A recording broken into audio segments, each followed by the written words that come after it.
Napakabuti ng Diyos sa bawat isa. Amen. Hallelujah. Marahil tayo po ay manalangin sa Panginoon. Let's bow our heads. Hallelujah. Hallelujah. Buti naming Diyos, aming Ama. Salamat po sa buhay na taglay ng bawat isa amin.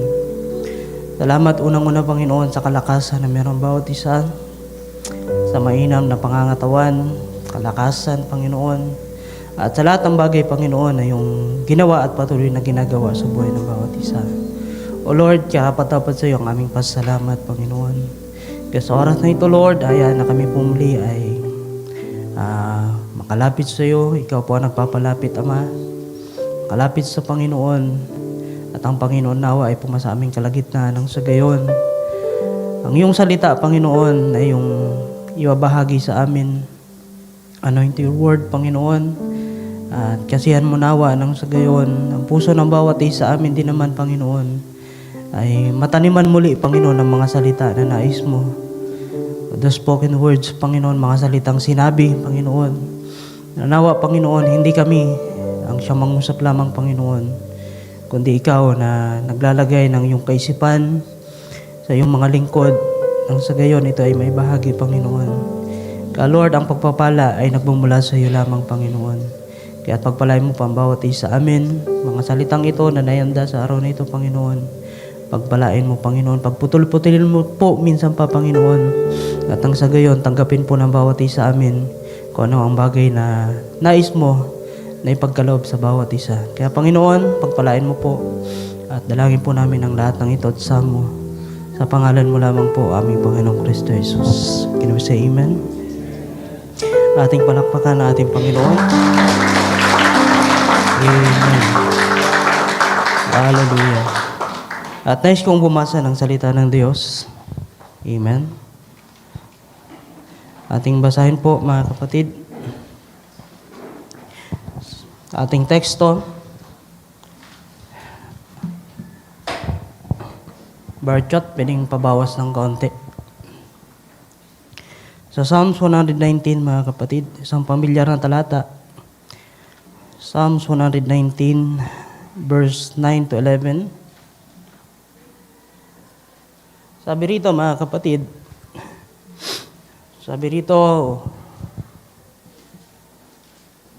wherewith all shall a young man cleanse his way.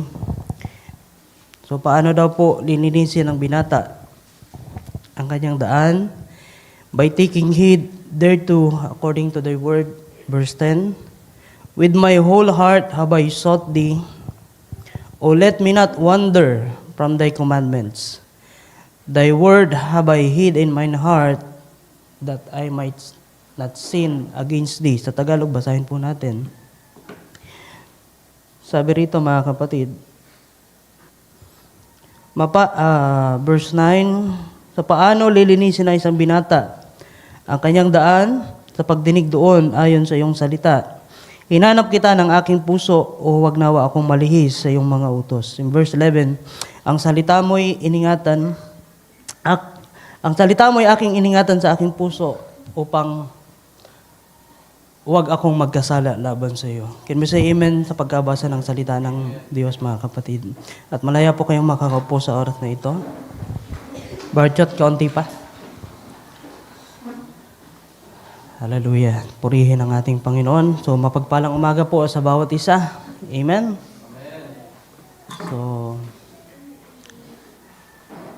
salamat sa Panginoon sa araw na ito. At patuloy po tayo na umasa sa Panginoon. At tayo po ay pagpalain sa araw na ito, mga kapatid. So, salamat. So, sakto pa lamang po yung oras, 8:19. So, unang-una po, mga kapatid, nais ko na pong humingi ng paumanhin sapagkat medyo hindi mainam yung pakaramdam ko.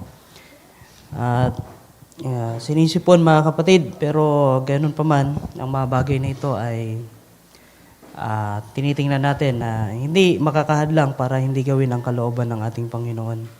Amen?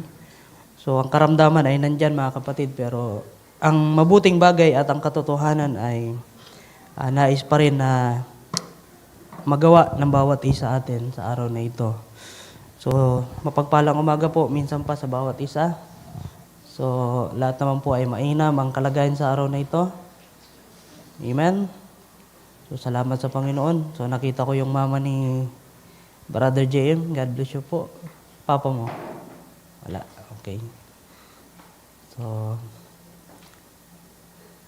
ganyan pa man mga kapatid, nais ko nang pasimula sa bagay nito.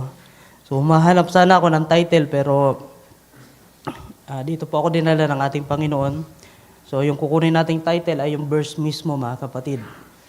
At para matandaan natin at huwag natin makaligtaan. So, ito ay memory verse din po ito mga kapatid. At napakaganda nito na hindi lamang yung mga kabataan natin ang mayroong nakakamemorya sa talatang ito, mga kapatid. Paki-flash niya, Sister Ann. Psalms 119, verse 9 to 11. So, yan yung ating title. So, sino po ay nakakamemorize ng talatang ito? Hindi pa ba familiar sa inyo yung talatang ito, mga kapatid? Hindi.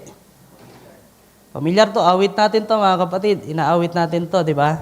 Pusong Dalisay. So, diyan po kinuha yung awit na Pusong Dalisay, mga kapatid. So that sin might not come in. So, diyan po galing yun, mga kapatid. A heart that hide your word so that sin will not come in. So, diyan po yung kinuha, mga kapatid, So, naibahagi ko na rin po ito way back 2014 or 2015. At tagal na po yun, mga kapatid.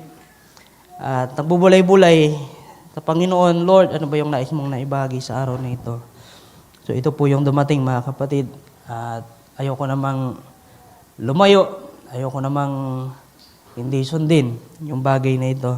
So, marahil sa iba sa atin ay alam na natin to. Pero hayaan na ito ay, kagaya nga po ng sinasabi lagi ni Pai Intoy dati, ay hayaan na ito ay maging pagpapaalala sa atin, mga kapatid. Amen? Sapagkat yung kalagayan natin bilang isang tao ay nagiging makalimutin tayo, mga kapatid. So, kagaya nga nito, sa Psalms 119, from verse 9 to 11, so napakadaling i-memorize yan sapagkat kung inyong titingnan Psalms 119, from 9 to 11, babalik ta rin nyo lang. So, 119 pa rin yan. So, sabi rito, mga kapatid, ay makita natin, ano ba to, Barchad? Baka sa kabataan lang to. Kasi kung titingnan natin, sa paano lilinisin ng isang binata ang kanyang daan. Diba? Nakapatungkol ito sa binata. Pero sa tingin nyo, yung nagsasabi nito, mga kapatid, sa panahon na ito ay binata pa. Yes, tama ito, mga kapatid. Pinapatungkulan ni David, patungkol ito sa binata, pero tinitingnan niya ito para sa kanyang sarili din. Sa paano lilinisin ng isang binata ang kanyang daan.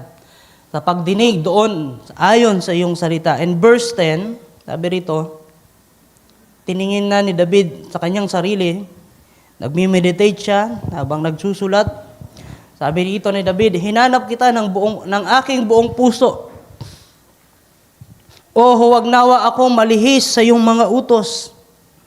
And verse 11, sabi rito, ang salita mo'y aking iningatan sa aking puso upang huwag akong magkasala laban sa iyo. Di ba? Although yan po, mga kapatid, ay nakapatungkol sa mga kabataan, pero yan ay nakapatungkol sa bawat mananampalataya. Dahilan kung babasahin natin, mga kapatid, sa 2 Corinthians chapter 4, verse 16, sinasabi rin po rito, mga kapatid, 2 Corinthians chapter 4, verse 16. Sa English, basahin po natin. So, introduction, mga kapatid, nang sa gayon, maintindihan natin na baka matanda na tayo, hindi na tayo makinig. Dahilan, sabi roon ay, paano lilinisin ng binata ang kanyang daan. Pero sabi rito, mga kapatid, for which cause we faint not, but though our outward man perish. So, sa kabila, mga kapatid, sabi ni Apostol Pablo, na sa kabila na yung kanilang laman, na yung kanyang laman ay patanda ng patanda, piniperish dahil sa sumpa, mga kapatid, ng kasalanan, yet the inward man is renewed day by day. Amen. Kaya hindi po rito pinag-uusapan kung binata ka ba o may edad ka na. Pinag-uusapan dito kung sila na espiritual na mga tao ay binabago sa bawat araw ng kanilang mga buhay. They are renewed day by day, mga kapatid. Pabataan ng pabatayan, mga kapatid. Hindi yan kagaya ng physical na yan ay tumatanda, pero yung the inward man na pinapatungkulan ni David, mga kapatid. Now, wherewith shall a young man clean his way? It's an spiritual battle. It's an spiritual walk, mga mahal na kapatid. Na hindi rito pinag-uusapan gaano ka na ba katagal sa paglilingkod sa Panginoon. Di ba? Brother Alex, ilang taon na po ba kayo bilang isang Kristiyano? Di ba? 15 years sa end time, kung di ako nagkakamali. Ilan po? 2010, 2011? Hindi, sa end time. Sa end time. 2010, 15 years. So, dagdag pa natin yung sa denomination, 29, 30, 14 years kasi sila, di ba? Tama ba? So, almost 30 years, mga mahal na kapatid. Bata pa yun. Kung titingnan natin, kami na magkasabay na nabautismuhan, ilang taon na tayo? Di ba? 12. Tama ba? 12 years. So, binata pa rin, mga kapatid. So, pinapatungkol lang dito ang spiritual nating kalagayan bilang isang mananampalataya. Dahil kung titingnan lang natin ito sa binatang kalagayan, marami pa rito mga binata na hindi pa talaga nagpasimula sa paglilingkod at sa paglakad sa Panginoon. Tama ba ako, mga kapatid? Dahilan baka kung tatanungin natin sila, nakilala mo na ba ang Panginoon?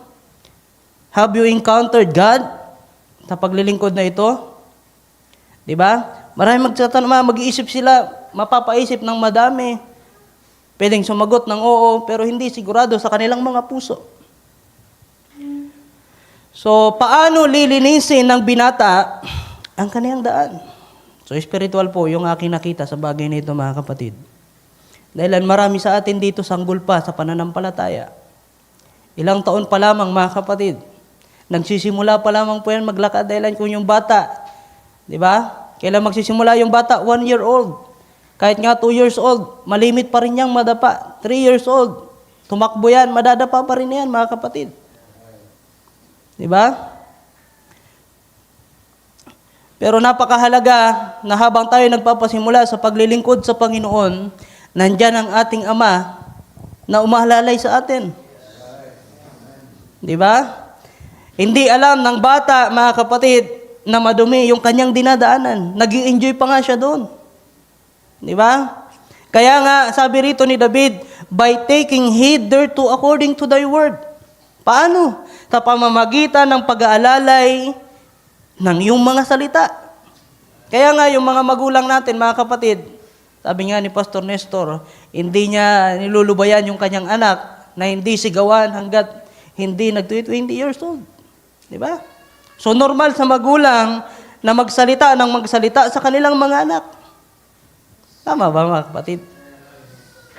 Normal po yan, mga kapatid, nang sa gayon, ang kanilang mga anak ay kanilang magabayan ng tama na may kasamang palo. Dahilan hindi po natin binabaliwala ang salita ng Diyos na sabi ng salita, mga kapatid, na kung iurong mo ang iyong pamalo sa iyong anak, di ba?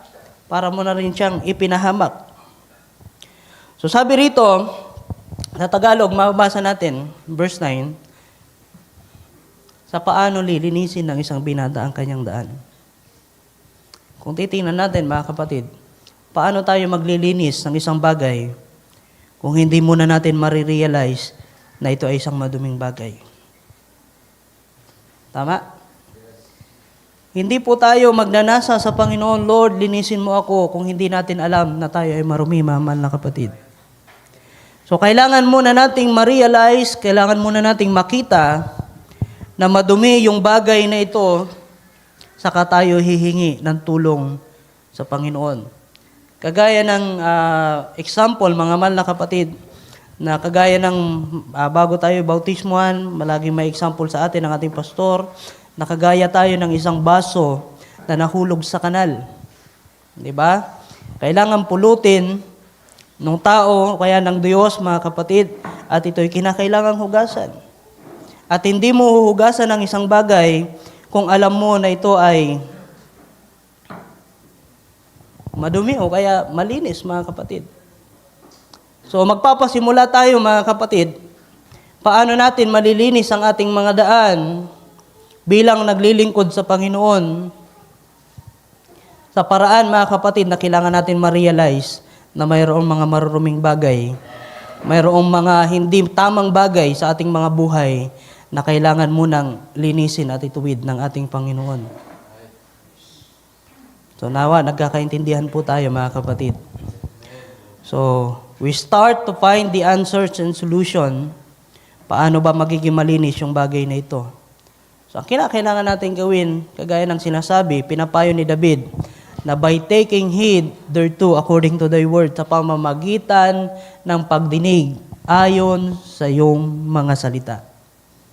So, si David po ang nagsalita niyan, mga kapatid, sa pamamagitan ng inspirasyon ng ating Panginoon, at yan po ay naitala sa ating Biblia, at hindi po natin tututulan ang bagay na yan, mga kapatid. So, kailangan po pala natin pagdinig, pag-iingat, at pagtatago ng salita ng Diyos sa ating mga puso. At paano natin maitatago ang salita ng Diyos sa ating mga puso kung sa pakikinig natin ng salita ng Diyos hindi tayo atentibo? Kung sa pakikinig sa salita ng Diyos maraming sumasagi sa isipan natin na nagiging dahilan para hindi tayo maging focus sa pakikinig ng salita ng Diyos. Di ba? Na kung pag-uwi natin sa ating mga tahanan, di man lang natin buklatin ang ating mga Biblia, paano ito maitatago sa tama nitong kalalagayan, mga kapatid? Di ba? Kumbaga, nag-aani lang tayo ng salita ng Diyos sa araw ng linggo. Napakasagana, mga mahal na kapatid, ng ubasan ng ating Panginoon. Na araw-araw, palaging may hinog na salita para sa araw na yon, mga kapatid. Hinog na salita na pwede nating pitasin at para tayo mabusog sa bawat araw ng ating mga buhay. Dahil kung hindi po tayo kakain ng salita ng Diyos, mamamayat tayo, mga kapatid. Tama po ba?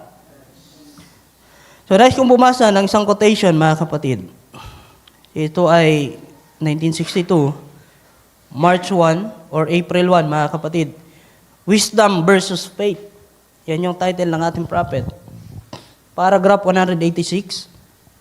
Wisdom versus Faith. So, meron palang ganon, mga kapatid.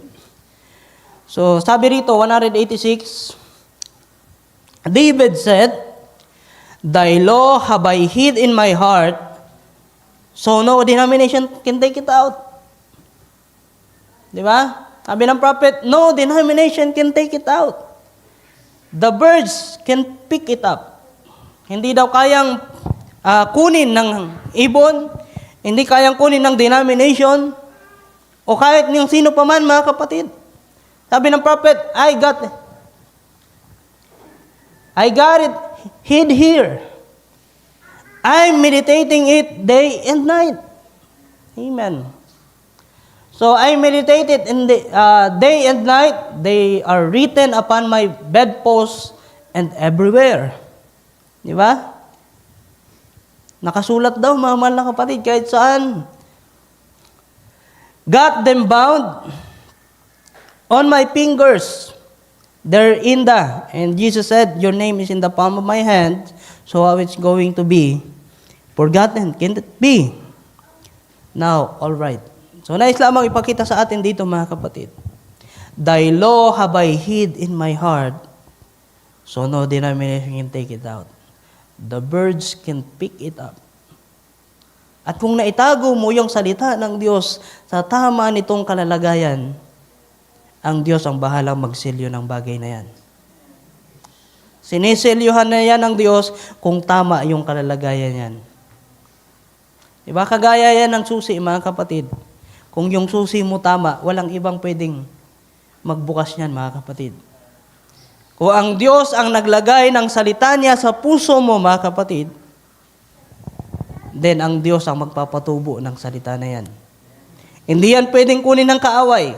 Liban na lang hindi ka magiging mapagbantay at ikaw ay magiging pabaya. So paano natin mapapabayaan yung mga salita na yan na naitago natin? Di ba? Kahit itago mo yung maraming salita, mga kapatid, kung sinusuway mo naman yan lagi. Di ba? Yan yung paraan para maalis yung salita na yan. O kaya, yan ay maging tulog, mga kapatid, o kaya hindi yan tutubo sapagkat yung puso natin, sa kabila na yung salita ng Diyos ay nandyan, pero pwede kaya na magkasabay yun, mga mahal na kapatid. Pwede kaya na mayroong salita, pero iba yung ginagawa ng tao. Pwede kaya yun, mga kapatid? Yes, pwede yun. Sapagkat iba yung kalagayan ng ating kaluluwa, ng ating espiritu sa kalagayan ng ating laman.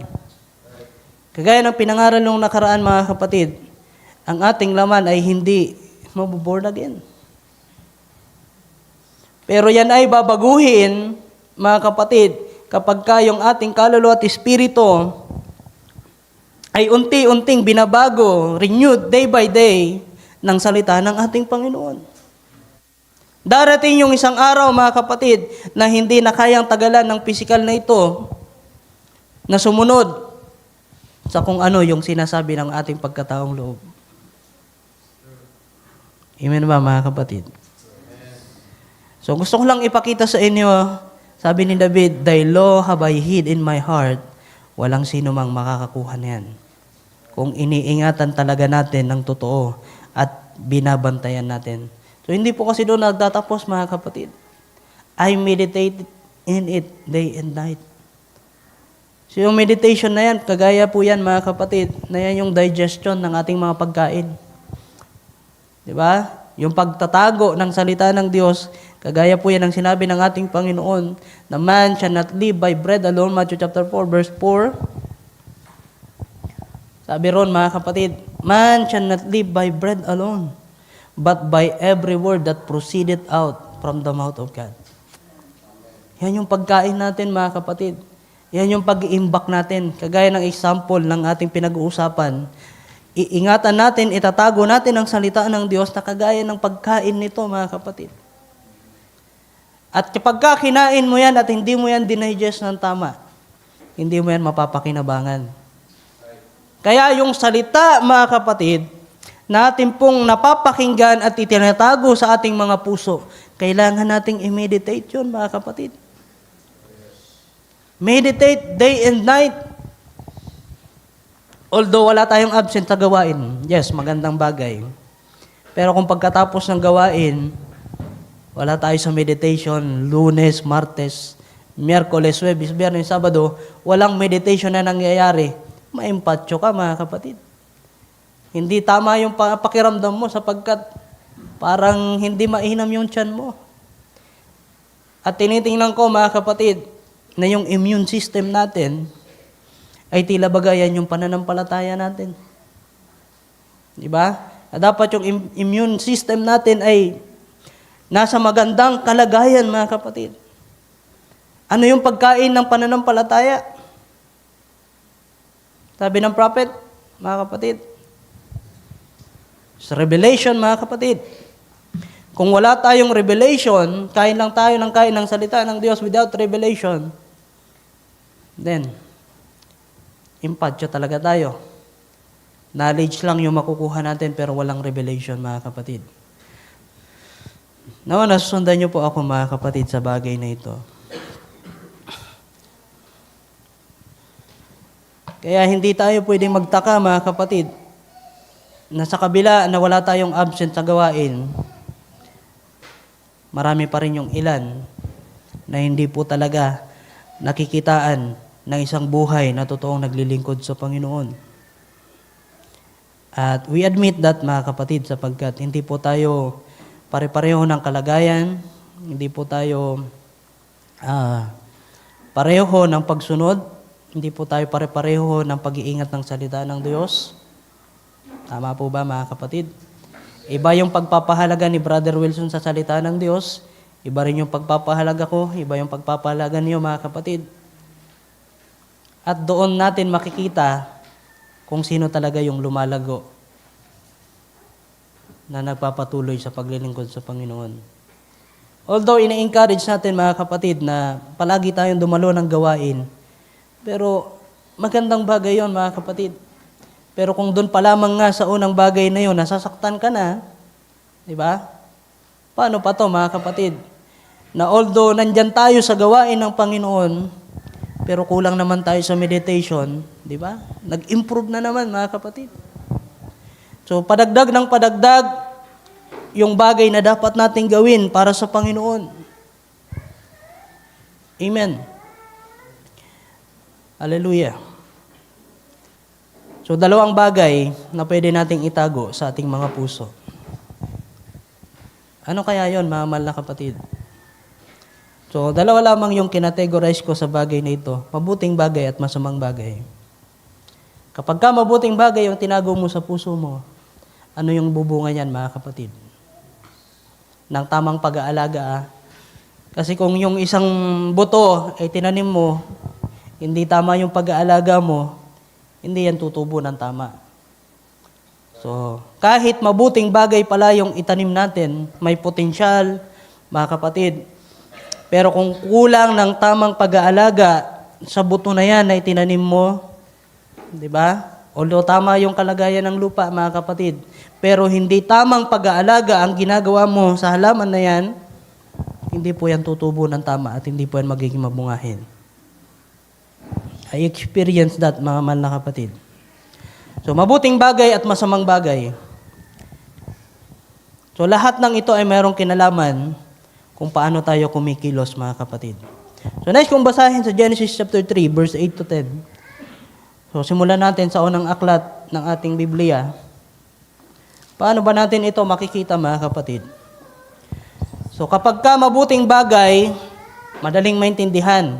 At maging man yung masamang bagay, madaling maintindihan. Pero paano ba ito nangyayari sa buhay ng isang mananampalataya, maging man sa hindi mananampalataya? So, sa Genesis chapter 3, from verse 8 to 10, sabi rito, ito ay tapos na, mga mahal na kapatid, na nagawa ni Eva at ni Adan yung isang bagay na ipinagbabawal ng ating Panginoon. Sabi sa verse 8, at narinig nila ang tinig ng Panginoong Diyos na lumalakad sa halamanan sa kulimlim ng araw at nagtago ang lalaki at ang kanyang asawa sa harapan ng Panginoong Diyos sa pamamagitan ng mga punong kahoy sa halamanan. So kung nyo mapapansin, ang ating pinag-uusapan ay mayroong kinalaman sa pagtatago. So nandito, mga mahal na kapatid, nagkaroon ng action ang mag-asawang ito sa pangunguna ng kanyang asawang si Adan, mula kay Eva.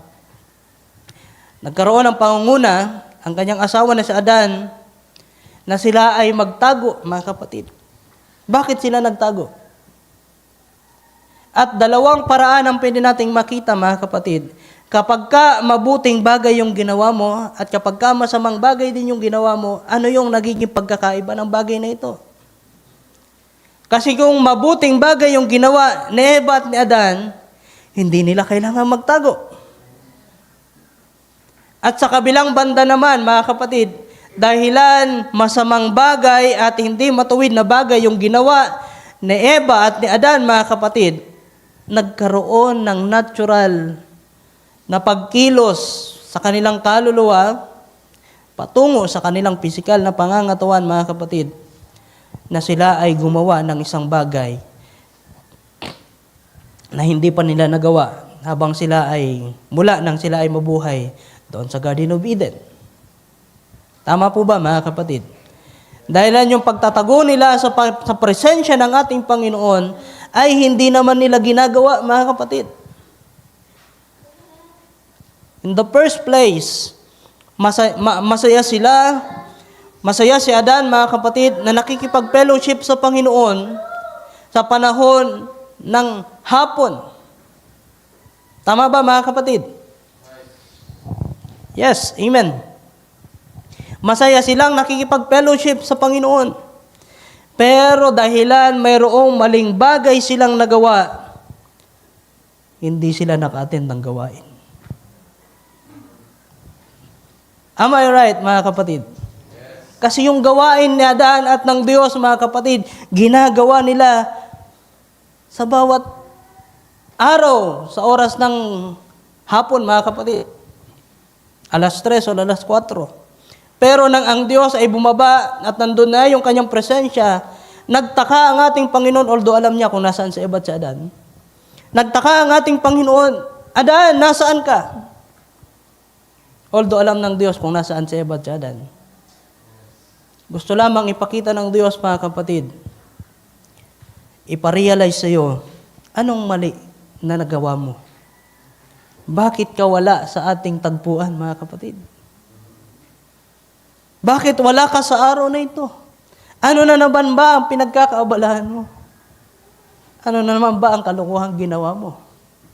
At kapag ka hindi mo rin ma-realize, mga kapatid, hindi ka lalabas para hindi harapin ang ating Panginoon, para harapin ang ating Panginoon. Di ba? Yan yung nagagawa ng masamang bagay. Nagtatago sa Panginoon. So, nagkasala, kaya nais magtago. At ibang bagay yan, mga kapatid. Kapag ka mabuting bagay yung ginawa mo. Di ba? Sabi ng Panginoon, kapag ka gumawa ka ng mabuting bagay, di ba? Kapag ka gumawa ng mabuting bagay yung kanang kamay mo, di ba? Huwag mo nang ipaalam. Sa kabila. Hindi kagaya sa panahon natin ngayon, tutulong, pero may kasamang picture, mga kapatid. Ang totoong paggawa ng mabuting bagay, kahit hindi mo yan ipakita, itago mo yan, lalabas at lalabas pa rin yan, mga kapatid.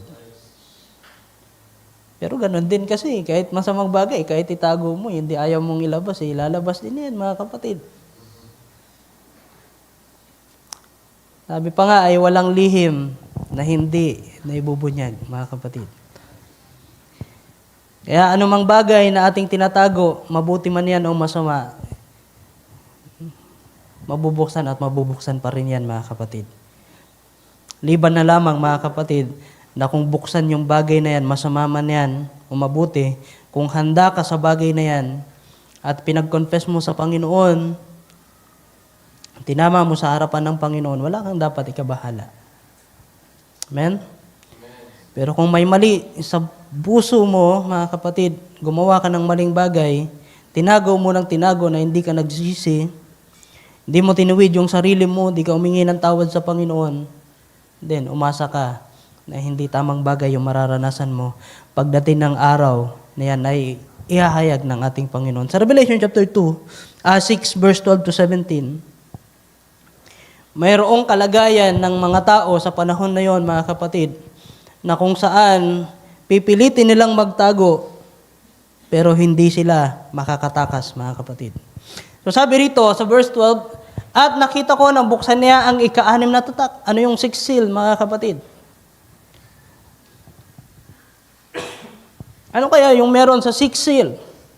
And sabi rito, at nagkaroon ng malakas na lindol. At ang araw ay umitim na gaya ng isang magaspang na kayong buhok na maitim. At ang buong buwan ay naging gaya ng dugo. So kakatapos lang ng blood moon, mga mahal na kapatid. Verse 13. At ang mga bituin sa langit ay nangahulog sa lupa gaya ng puno ng igos na isinasambulat ang kanyang mga bungang bubot pagka hinahampas ng malakas na hangin. And verse 14, so ito ay revelation, mga kapatid, pero meron lamang akong nais kunin sa bahaging ito.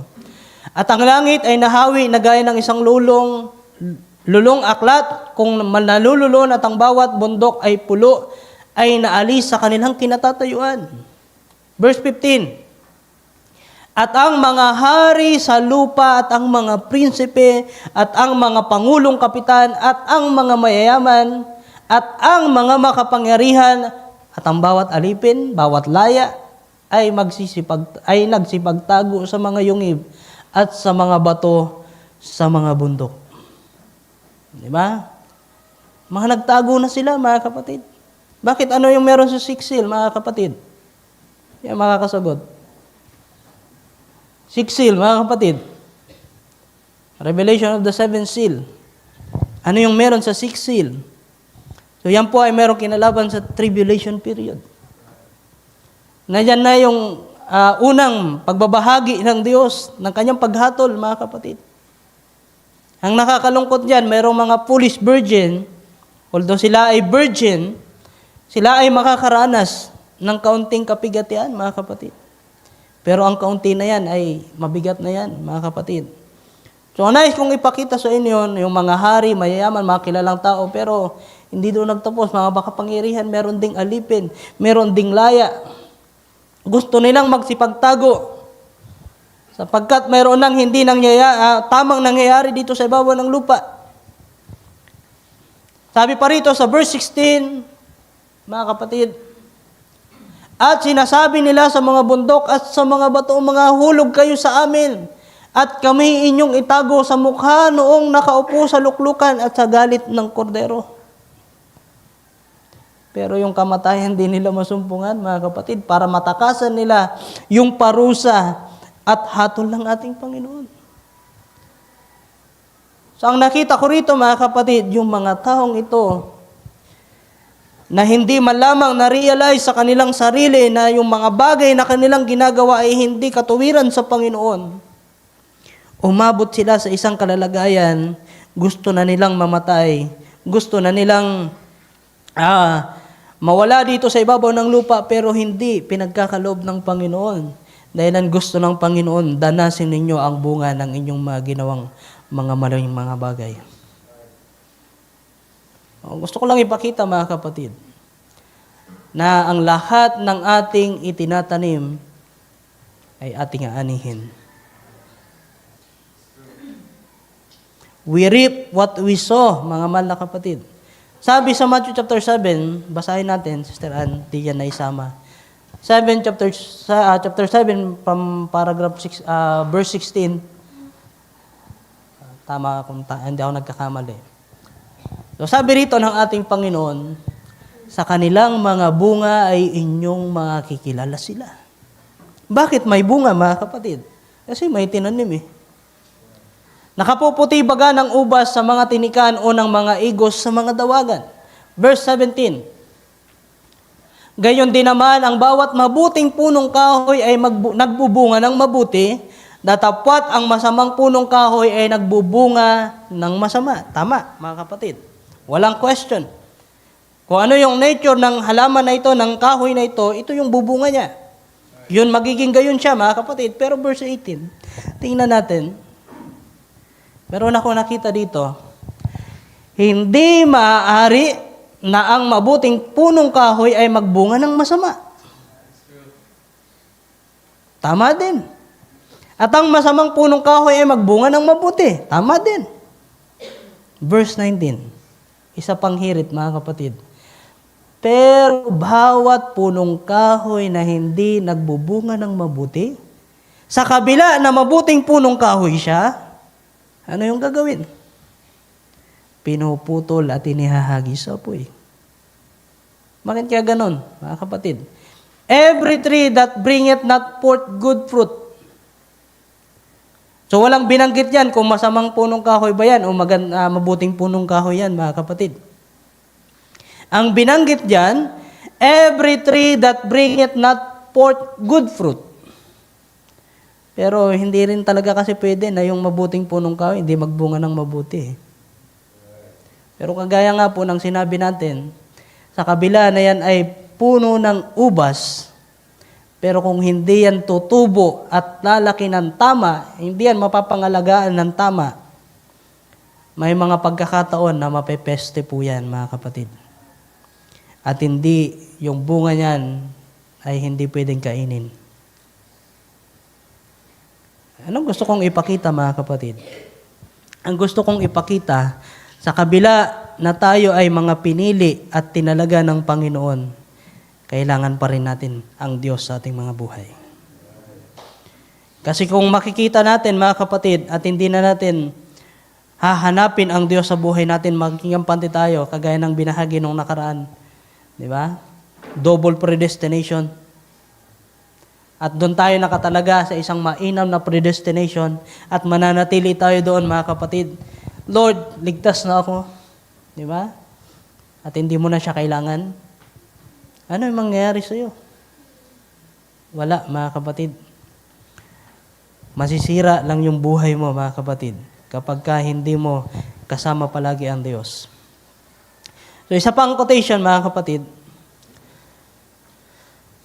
Sabi rito, so hindi ko na tinuloy yung Matthew chapter 7, verse 21 hanggang verse 24. So, mayroon na yung kinalaman sa mga tatawag sa Panginoon na hindi nakikilala ng Panginoon. Paragraph 81 ng the world is falling apart. Paragraph 81, yung pangalawang quotation. Dalawa lang naman ata yung quotation. Okay, iba yung kinuhanan ko nito, mga kapatid. I'm sorry. So, tama yan. So, hindi kasi sa the table. Kinuha ko to doon sa isang application, mga kapatid. So, sabi rito, taas mo pa. 175. Tama ba?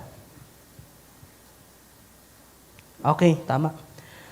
So, connected ito, mga mahal na kapatid, doon sa Revelation chapter 6 na binasa natin kanina. What makes a person do that? Why do they do it? What make the worlds do the way they do?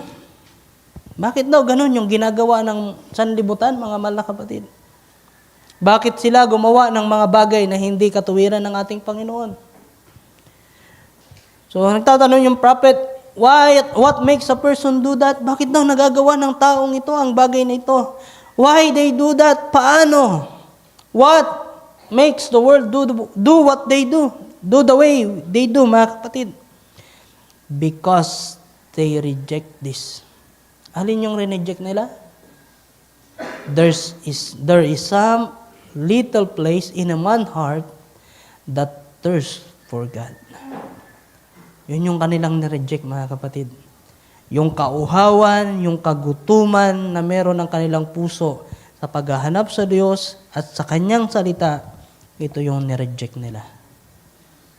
Hindi nila itinago sa kanilang puso. Hindi nila iningatan, mga kapatid. Hinayaan nilang mauhaw yung puso nila na hindi napapatiran ng tamang patid ng tubig, mga kapatid, ng buhay. Sabi pa ng prophet, you are set up like that.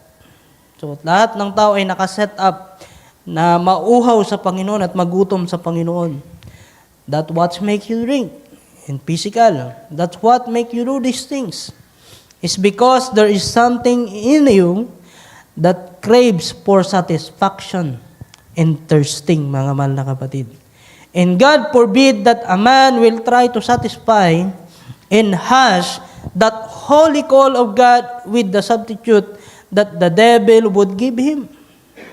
Di ba? Yung pagtawag ng Diyos ay pinapalitan ng kaaway ng ibang satisfaction, mga mahal na kapatid. At yan yung nangyayari sa panahon natin ngayon. Yung pagtawag ng Diyos sa kanila ay sinasubstitute ng kaaway. Pero napakinggan natin noong nakaraang Miyerkules na palagi nating sinisisi ang kaaway, pero tayo dapat yung sisihin dahil lang tayo nagdedesisyon, mga mahal na kapatid.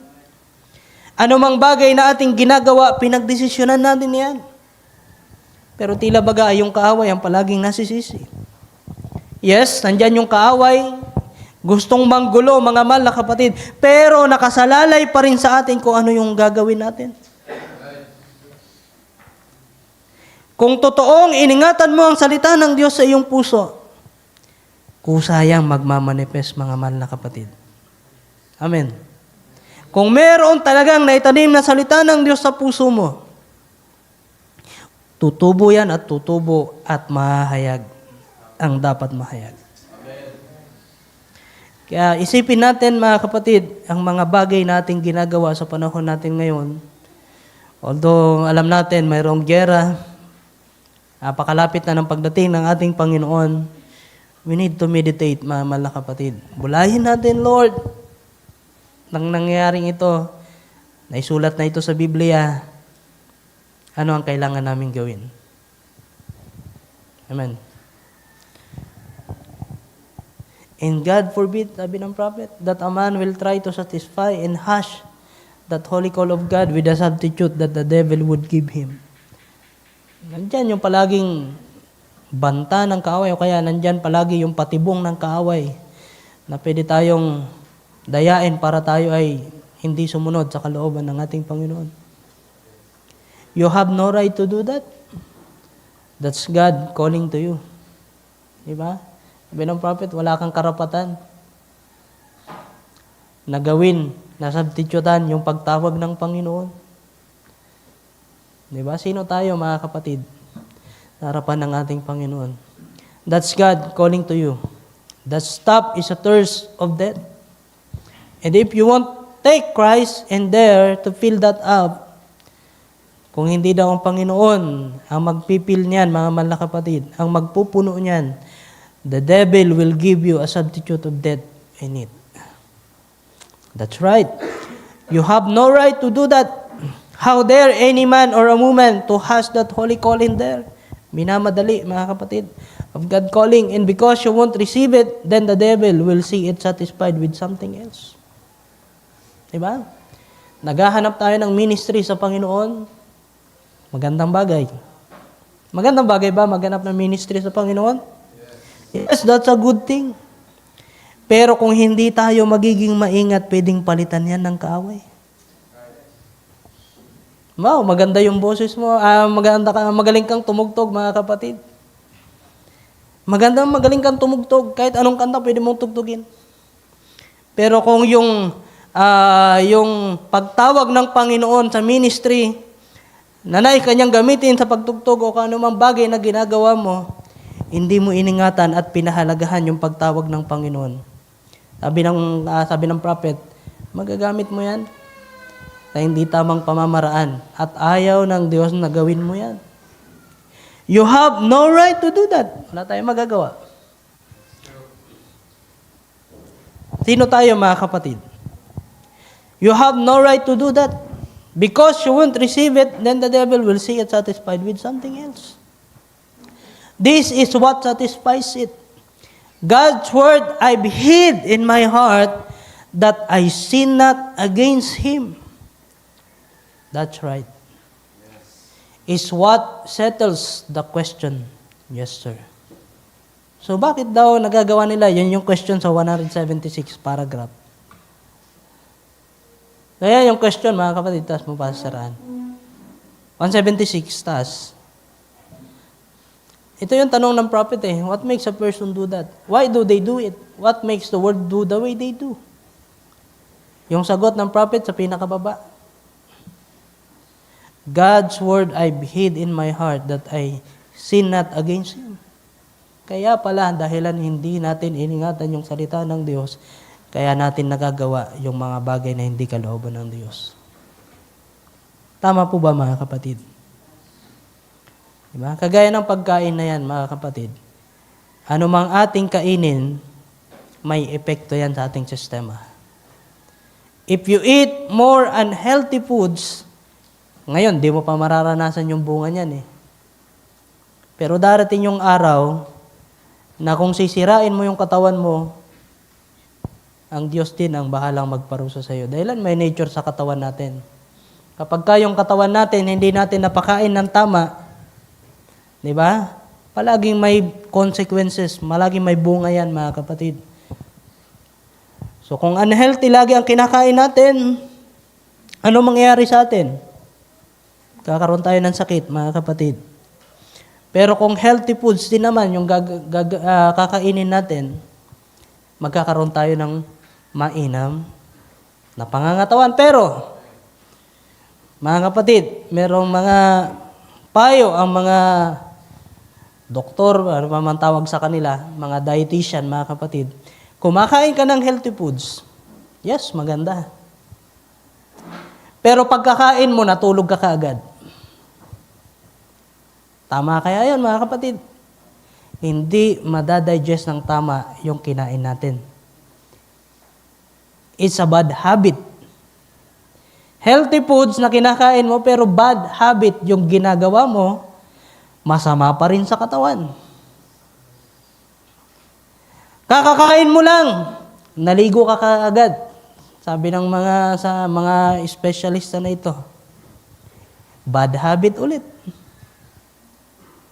Ang gusto kong ipakita sa inyo mga kapatid, sa kabila na healthy yung kinakain natin, pero may mga bad habit tayo, hindi madadigest ng tama yung kinakain natin. Yes, mga kapatid. So, balanced diet and good habit ang kailangan natin. Pakikinig ng salita ng Diyos sa ating kalagi ng gawain, yes, maganda sa paningin ng Diyos, pero i-meditate mo. I-digest mo yung salita ng Diyos. Huwag lang itago sa puso natin, mga kapatid. Kailangan natin bulayin. Ba't kaya sinabi yun ni Pastor? Ba't kaya yun sinabi ni Brother? It's the way of meditation na kailangan mag-realization tayo nang sa gayon, ma-feed tayo ng tama at mag-benefit tayo ng tama sa bagay na ating pinapakinggan. Amen. So, wag lang matapos sa pakikinig, mga kapatid. Kailangan ng good habit. Kailangan nating ipamuhay, mga kapatid, ang bawat salita na ating napapakinggan. Diba? Amen.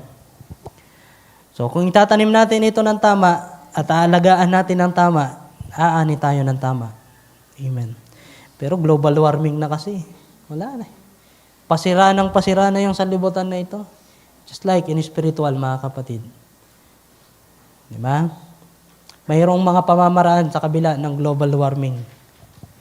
Although, sobra na yung init, mga kapatid, bagyo rito, bagyo roon, kung ano pa, baha dito, baha doon, mga kapatid.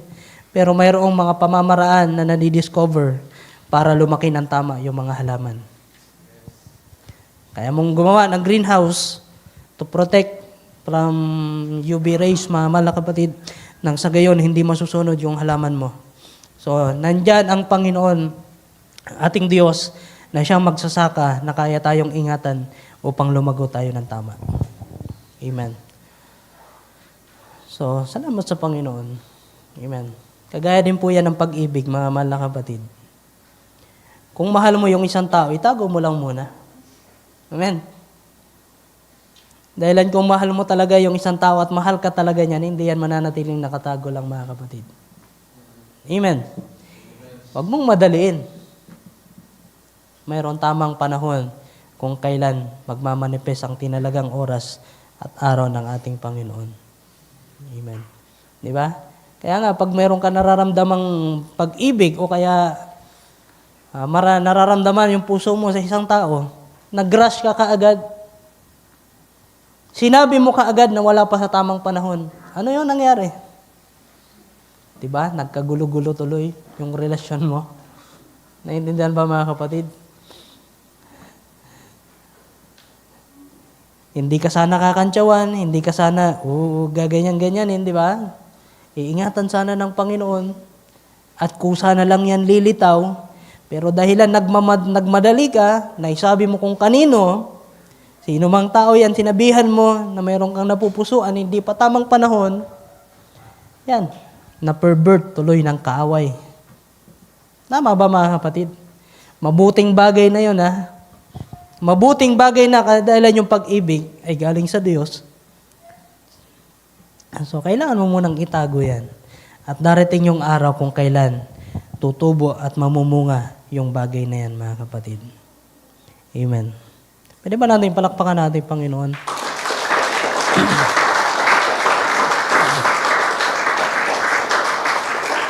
So, last verses, mga kapatid. Sa Ephesians chapter 4, so yung 4 verse 11, the fivefold ministry. So basahin nga natin mula doon, mga kapatid. Ephesians chapter 4, from verse 11 up to verse 32, at tayo magtatapos, mga kapatid. O kahit hindi na yan, verse 17 na lang siguro, mga kapatid. Direkta na tayo. Alam na natin yan. Sabi rito sa verse 17, ito nga ang sinasabi ko at sinasaksihan sa Panginoon, na kayo'y hindi na nagsisilakad pa, nagaya naman ng lakad ng mga hintil. Can you say amen? Amen. Sa pagpapalalo sa kanilang pag-iisip, verse 18, na sa kadiliman ng kanilang pag-iisip ay nangahiwalay sa buhay ng Diyos dahil sa kahangalang nasa kanila dahil sa pagmamatigas ng kanilang puso. So mayroong mga tao talaga na mayroong mapapahiwalay na sila sa di pagdaramdam ng kahihiyan ay napahikayat sa kalibugan upang kalakarin ang lahat ng karumian ng buong kasakiman. Verse 20, ngunit kayo'y hindi nangatuto ng ganito kay Kristo. Amen.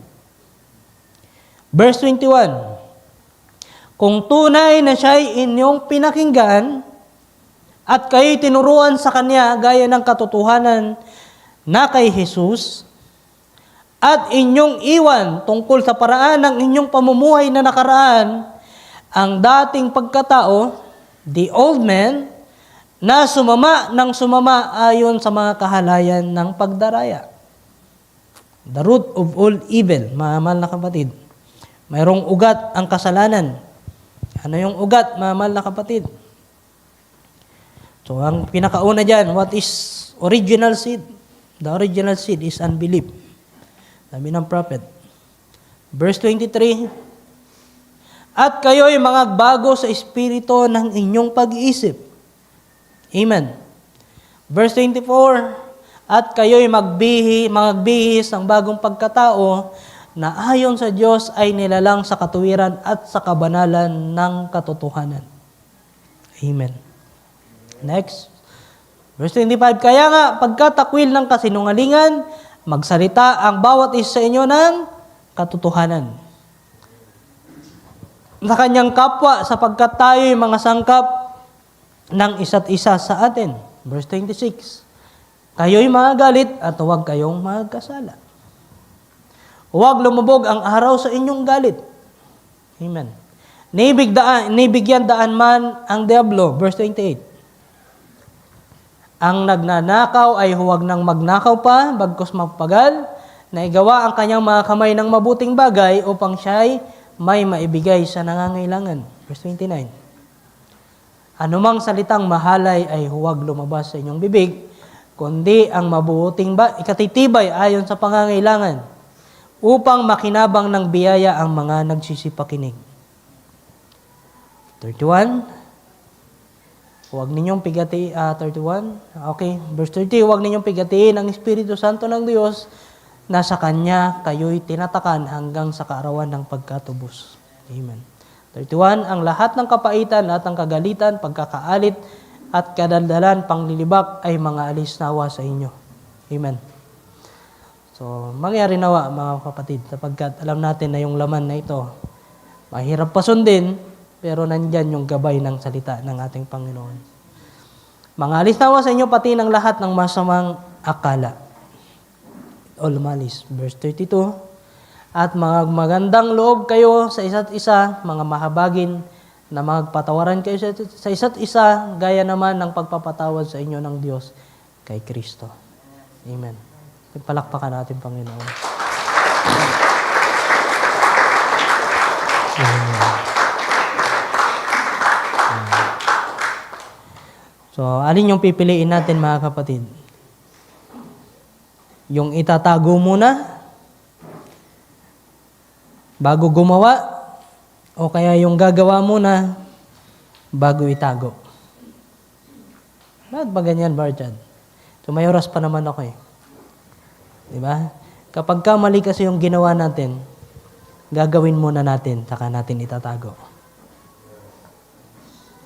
Pero kung mabuting yung bagay na ginagawa natin, kahit walang nakakita, ihahayag yan ng ating Panginoon. Pero yung physical kasi natin bawa na lang, may isang kabataan na naglilinis ng church. Diba? Gusto niya palagi recognition. Matamang bagay yung ginawa niya. Pero kung mali yung puso, mga kapatid, apektado tuloy. Napapamali pa tuloy, mga kapatid. So, kapag tamang bagay yung ginagawa natin, kahit hindi mo yan ipakita, ang Diyos ang bahalang magayag niyan, mga kapatid. Pero kung mga maling bagay yung ginagawa natin, kahit itago mo yan, makikita yan. Tama po ba, mga kapatid? So, balikan natin yung ating teksto. Tayo magtatapos. Salamat sa Panginoon. Yung ating title, mga kapatid, Psalms 119, verse 9 to 11. Pwede bang paki-flash yung title natin, Sister Ann? So, yung laman po niyan, mga kapatid, ay yung pag-iingat ng salita ng Diyos. Psalms 119, verse 9 to 11. So, may mabuting bagay na nauuna yung gawa. Diba? So, namamanghalang kasi ko sa verse na ito, mga kapatid, kasi 119, verse 9 to 11. Pag binaliktad mo, 119 pa rin. Diba? Napakadaling i-memorize, mga kapatid. Basahin natin. Paano lilinisin ng isang binata ang kanyang daan sa pagdinig doon ayon sa iyong salita? Yan yung kailangan natin, mga kapatid, sa panahon natin ngayon. At yan po ay nakatulong sa akin, mga kapatid. No, ako ay nagpapasimula pa lamang sa paglilingkod sa Panginoon. Verse 10, hinanap kita ng aking buong puso. Yan yung kailangan natin. Hanapin natin ang buong puso. Kung maglilingkod tayo sa Panginoon, maglingkod na tayo ng buong puso, mga kapatid. Kung mahal natin ang Panginoon, buong puso talaga eh. Kasi kung sasabi lang tayo na mahal natin ang Panginoon pero hindi naman buo, yung pagmamahal natin sa Panginoon, then, magkakamali ka talaga. Kagaya yan sa panliligaw. Sinasabi mo lang na mahal mo pero hindi naman talaga buong puso pa. Ibig sabihin, hindi pa hinog, mga kapatid. Kailangan pa ng panahon para makilala mo yung isang tao. Then, kapag ka sinabi mo na yon, paniniwalaan ka. Bakit? Napatunayan na, mga mahal na kapatid. Si David na nangungusap ng bagay na ito, hinanap kita ng aking buong puso. Totoo yun, mga kapatid. Pero dahilan sa laman na meron si David, di ba? Nagpapahinga lang siya doon sa terrace niya. Then, dahilan sa pagpapahinga, mga kapatid, ay gusto ko lang muna magpahinga sa ministry. Ay gusto ko lang magpahinga ngayong linggo. Yung pala, nahulog na tayo, mga mahal na kapatid. So, with my whole heart, have I sought thee? O let me not wander from thy commandments. Verse 11. Thy word have I hid in mine heart, that I might not sin against thee. Ang salita mo ay aking iningatan sa aking puso, upang huwag akong magkasala laban sa iyo. Ang Panginoon na ang bahala niyan, mga kapatid. Bulayin nyo nang sa gayon maintindihan natin kung ano yung nais niyang ipahayag sa atin sa umagang ito. Ating palakpakan natin, Panginoon. Amen. Amen. Pasalamatan natin ang ating Panginoon. Tayo po ay yumuko, mga kapatid. Hallelujah. O, purihin ka, Panginoon. Pinapasalamatan ka po namin sa mga salita mo na yung binahagi sa amin sa araw na ito. Dalangin namin, Panginoon, na ito ay tumimo sa puso ng bawat isa amin. Ang mga salita na nagmumula sa iyo, Panginoon, ay panghawakan po namin. Marahil ang napapakinggan ang iyong lingkod. Pero kung nandyan ang iyong Espiritu, Panginoon, na nag-guide sa amin, nagtuturo sa amin, Lord, panghawakan po namin ang bawat sinasabi ng iyong Espiritu sa aming mga puso. Nang sa gayon, Panginoon, ito po ay mailagay sa tama nitong kalalagayan. Maitanim sa tamang pagtanim at sa tamang pagpapalago, Panginoon. Nakagaya ng sinabi ng Apostol Pablo, sila ang nagtanim, pero ikaw ang nagpapalago, Panginoon. Kaya sa oras na ito, Lord, aking pinagkakatiwala sa iyo ang lahat ng aming pinag-usapan. Kung meron man nabanggit ang iyong lingkod na hindi tama at hindi ayon sa iyong kalooban, patawad mo, Panginoon. Pero ako yung umaasa, Panginoon, na ang aking manasabi ay ito ay makakatulong, Panginoon. Pero alisin nawa, Panginoon, ang mga bagay na maling salita, Panginoon, na nasabi ng iyong lingkod. Pero ang nais ko lamang, Panginoon, kagaya ng sabi ng prophet, don't get what I say, but get what I mean, Panginoon. At yun nawa ang makita at maintindihan po ng bawat isa amin. Panginoon, pagpalain mo pa ang bawat isa at aming pinagkakatiwala sa iyo ang lahat. Sa pangalan mo, aming Panginoong Kristo Jesus. Can we say amen, mga kapatid?